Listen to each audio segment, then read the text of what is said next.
So today, we're diving into an absolutely epic story from the ancient world. We're talking about a war with 9 kings, clans of giants, even a daring midnight rescue. But this isn't just an old battle story. At its core, this is the first great test of a man named Abram, a test of character that would literally define his entire future. So, how did this whole thing even start? You might be thinking it was some huge political event, right? Well, not exactly. Believe it or not, this massive conflict, sometimes called the First World War, actually kicked off because of a much smaller, much more personal problem. 2 relatives who were becoming too successful to live together. All right, so let's start at the beginning. This whole thing doesn't begin with clashing armies, but with a family hitting a serious crossroads over wealth and land. Okay, so here's the deal. Abram and his nephew, Lot, have become so successful, so wealthy, that their herds of livestock are massive. The land just can't handle both of them. Their shepherds are starting to fight over grazing land and water, so Abram, in a real show of character, steps in. He basically says, look, we're family, let's not fight. You take first pick of the land. Whatever you want, it's yours. And Lot, well, he looks out and sees the green, well-watered plains of the Jordan and says, I'll take that. So Lot takes Abram up on his offer, and his choice is telling. He heads east. And if you know these stories, heading east is often a bit of a red flag. It's like moving away from God's blessing. And where does he end up? Right on the doorstep of Sodom, a city that, even then, had a pretty bad reputation. He's putting himself and his family right in the path of danger.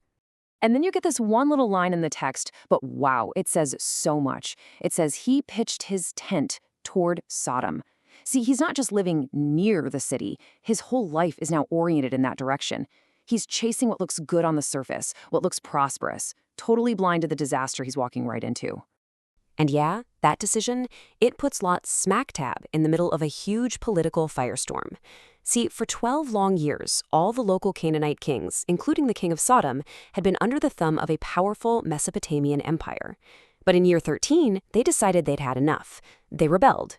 And in year 14, well, the empire came to collect. And when we look at who's fighting, it's almost like a cast of cartoon villains on one side. I mean, check out the names of the local rebel kings. You've got Bera, which means in evil, Birsha, in wickedness, Shunab, father-hater, and Shemeber, name of destruction. The story isn't exactly being subtle here, you know? It's pretty clear who we're supposed to think the bad guys are. And the invading army?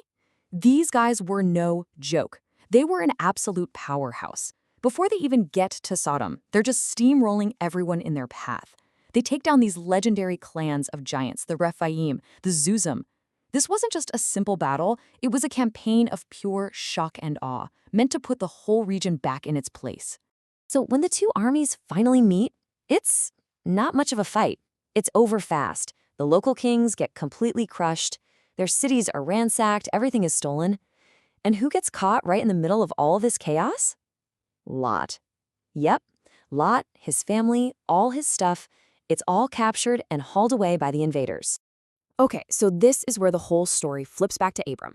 Someone manages to escape the battle and runs to tell Abram what happened. And what does Abram do? He doesn't sit back and say, tough luck, Lot, you made your bed. Nope, he springs into action. He becomes the rescuer. But what's he working with? An army? Not exactly. He has 318 men. 318 guys, all trained servants from his own household. That's it. Think about that. He's going up against the victorious army that just defeated 5 kings and crushed clans of giants. The odds? They are terrible. But Abram is smart. He's not going to go head-to-head with these guys. Instead, he pulls off this incredible, almost special ops-style raid. He chases them down, waits for nightfall, splits up his small team, and launches a surprise attack. He hits them hard and fast. And it works. He completely routs them. And he doesn't just rescue Lot, he gets everyone back, all the other captives and all the stolen goods. So, Abram comes back, the conquering hero. The fighting's over. But here's the thing. The real test is just about to begin. It's not a test of strength, but a test of character. And it comes in the form of 2 very different kings who walk out to meet him on his way back. This is the crucial moment. A choice between 2 very different paths. First, you've got Bera, the king of evil Sodom. He comes with a business proposal, a political deal. Give me back my people, you can keep all the loot. It sounds good, but it's a trap. It would make Abram financially indebted to a wicked king. Then, from the other direction, comes this mysterious figure, Melchizedek, king of Salem, which means peace. He doesn't offer a deal. He offers bread, wine, and a blessing. And he makes it clear that Abram's victory wasn't about military genius. It was from God Most High. And Abram's reaction tells you everything you need to know about him. He immediately receives the blessing from Melchizedek. And then he does something incredible. He gives him a tithe, a tenth of everything he recovered. He's publicly declaring who gets the credit for this victory. Then he turns to the king of Sodom, and his response is just perfect. He flat out refuses the deal. He swears an oath right then and there. I will not take a single thing from you, not a thread, not even a shoelace. And his reason? So the king of Sodom can never ever say, I'm the one who made Abram rich. It's a mic drop moment, a powerful statement about where his trust really lies. So, at the end of the day, why does this story matter? A bunch of ancient kings fighting in a valley? It's so much more than that. This is a defining moment, one that shows us exactly who Abram is and sets the trajectory for everything that comes next. So let's just quickly recap the big takeaways here. First, Abram's character is put to the test, and he passes with flying colors. He's generous, he's a brilliant leader, and his integrity is rock solid. He trusts God over the power of men. Second, he's actually living out his calling to be a blessing to others. He doesn't just save his own family, he delivers the people of Sodom too. And finally, and this is so important, the whole thing, winning the battle and then winning the moral test, is the perfect setup for what happens in the very next chapter, when God makes a formal, binding covenant with him. And that leaves us with one last question to chew on. Think about it.